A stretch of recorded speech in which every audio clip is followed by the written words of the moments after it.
4 on New Orleans. Back in a moment. And Tyson Chandler, known for being a... Players do the policing. Coach sets a standard, but players...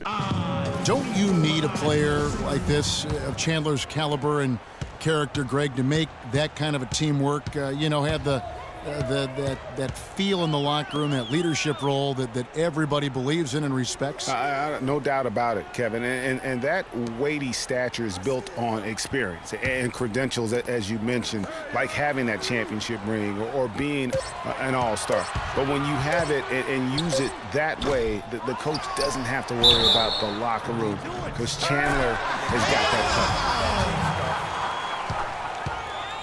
And the first quarter is in the books. Second about ready to get underway. Guys, what stands out to you from the Pelicans in this one? This is almost like a volleyball game when you watch just how many shots they blocked or altered. Well, how about this? A lot of side out for them, the way they've swatted shots away. That's a volleyball term, by the way, folks. Yeah, or handball. Like or handball. Yeah, either one of the two. They're knocking a lot away. Yeah. We've got Alexis Ajinça. Cunningham is out there with Anthony Davis. Then there's Quincy Pondexter, and it's Cole in at the 1 spot. That's the Pelicans 5 as we get into the second quarter. Cunningham gets the bucket. And you look back at his season, Anthony Davis's development offensively just breathtaking. Yeah, it really is. I mean, his ability to face up and break defenders down with the triple threat, that's really the foundation of his attack. And he's got a tremendously quick first step and a much improved jumper, too. Samuel. So he gets the whistle. Contact on the way up and 2 shots coming up.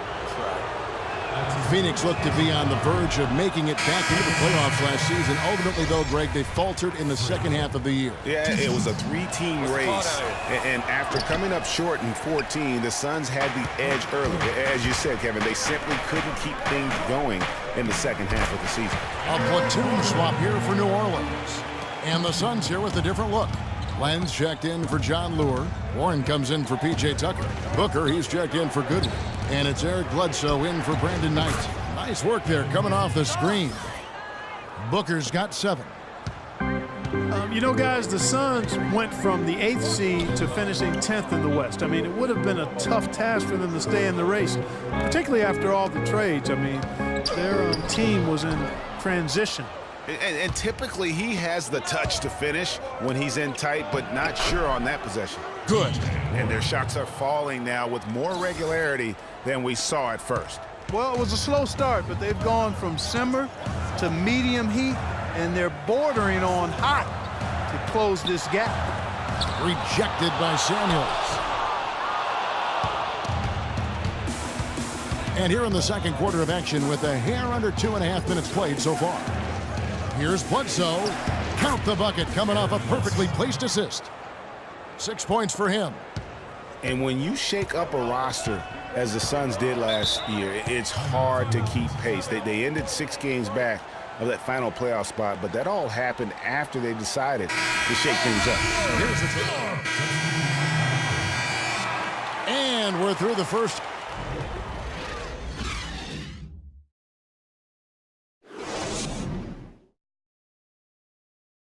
Ladies and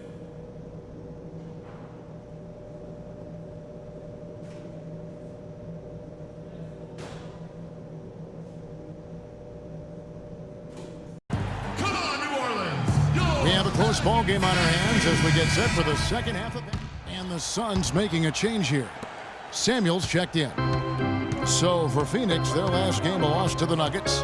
Just looking at the stat sheet, they gave far too many free throws away in that game. Maybe it was the noise in the building or something, but they really looked rattled. Well, Greg, I don't know if it was the biggest reason for that loss, but all of those misses from the stripe clearly had an impact on that game. And Phoenix looking who they've got on the floor. Samuels, he's in at center. Bledsoe is out there with Booker. Then there's Warren, and it's Teletovic in at the 4 spot. No good on the second, so he hits 1 of 2. T.J. Warren had a very interesting start to his NBA career. Spent most of the first half in the D-League. In the second half, Clark, he finally got some minutes and really provided a spark. Yeah, he doesn't have great range on his jumper right now, and he's not an elite ball handler, but he's one of the best cutters in the game. Moves well without the ball, so I think his future is bright nonetheless. That's how you make it happen, guys. Ball pressure and then a run out. And that's how you flip the script in terms of momentum right there. New Orleans leading by 4. Outside Gordon.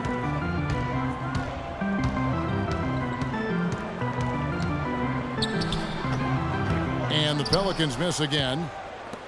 And talking about TJ, guys, he put up a few interesting numbers towards the end of last season. Shot 64% from the field in March. Had 18 points in one game, 17 in another. The last game of the year, he chips in with 6 assists. So now it's up to him to put it all together on a more consistent basis. Again, the miss by Gordon.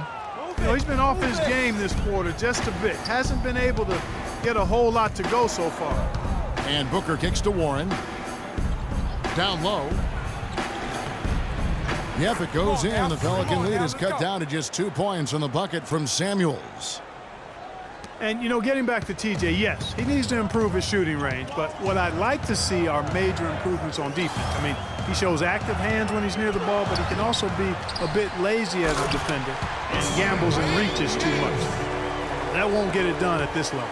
And that's an example of willpower right there, guys. I mean, grabbing the offensive rebound and then going back up strong. And GA, in a close game like this where every possession is critical, that could prove to be a very big one. Boy, it sure could, Kevin. I mean, he salvaged 2 big points for them off that miss.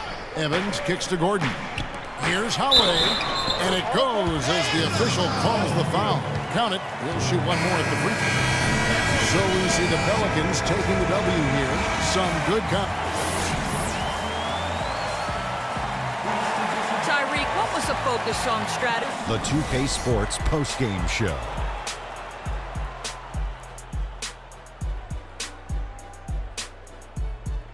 Thank you, Kevin. And now let's move on to the presentation of our Jordan Player of the Game, Eric Gordon. He shot over 50% from the field in the game, a testament to how hard he worked to always find the best look possible. And folks, that's it for us. Thank you for tuning in. Always a pleasure.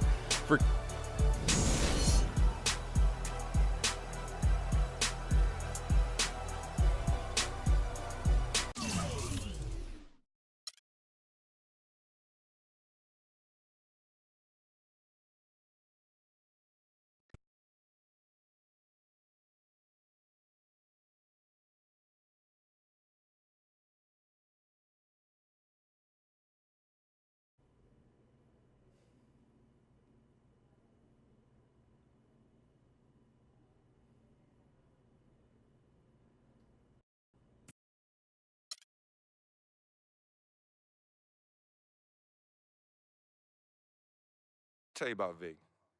He has his bad rap. It's not, and I understand some of his judgments might shadow his actual character. He's not that at all. Man, Vic, let me tell you something. We actually, we have love for each other. We're brothers. Blood couldn't make us any closer.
Coming home, New York City, baby. I'll be honest, pretty excited. Mama, Pop, Cece, yeah, they're gonna be there. Playing in front of them in the NBA uniform for the first time is gonna be a special moment for me. Now, I know all of Harlem's gonna be watching. No pressure, right? It's all good, though. I've been waiting for this my entire life. And I'll be ready.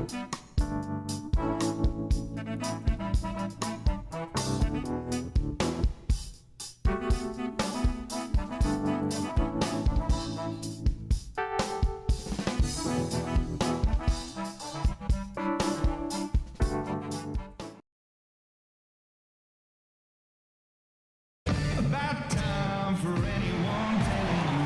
2K Sports checks in with our loyal viewers with a broadcast from Brooklyn, the home of the Nets, Barclays Center. Great to have you with us, everybody, live on 2K Sports. This is Kevin Harlan to call the game with our analyst, Clark Kellogg. Brooklyn, Henry Sims has checked in for Lopez. Thomas Robinson comes in for Young. Hollis Jefferson's checked in for Bogdanovich. And Donald Sloan subbed in for Jarrett Jack. And the Suns here with a different look. Freaks checked in for Chandler. Lure comes in for Mirza Teletovic. P.J. Tucker, he's checked in for Warren. And Knight subbed in for Eric Bledsoe. Setting the floor for the Suns, Samuels, he's in at center. Brandon Knight is out there with Booker. Then it's P.J. Tucker. And it's Lure in at the 4 slot. Outside Knight, and Lure kicks it to Tucker. Suns moving the ball around. And Freak gets it to go on the assist from Tucker. Samuels got his first points of the game. And guys, let's get your take on the hustle stats for the Suns. Boy, they've really amped up the pressure at the defensive end, guys, and have piled up the steals in the early going. Yeah, and one thing, Clark, I've noticed is how quick their hands have been tonight. Thanks to that, they've gotten a lot of points off of turnover. You know, obviously, he knows how to finish with some flair.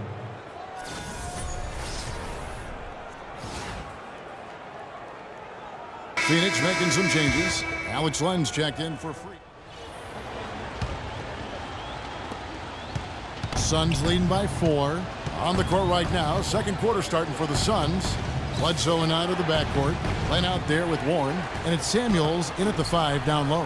That's really too easy a chance to miss, guys. He needs to be more aggressive and focused on his finishes. Now here is Jack. They set the screen.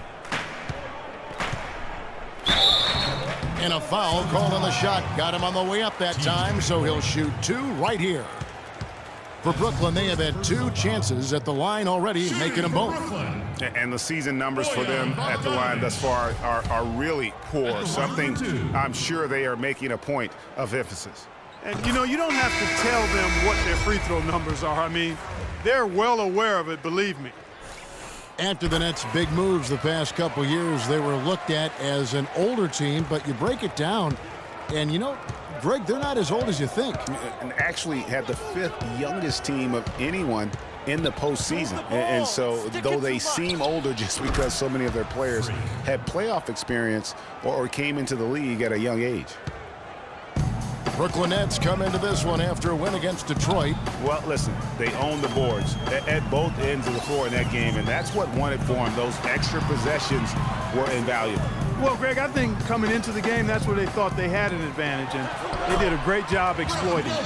And really, the defense didn't do a lot to fight around that screen on that possession. Bledsoe with it. 17 points for him last game against the Raptors in Toronto. From about 16, no good off the front iron. That's exactly how you have to defend him. He's a guy that the D needs to be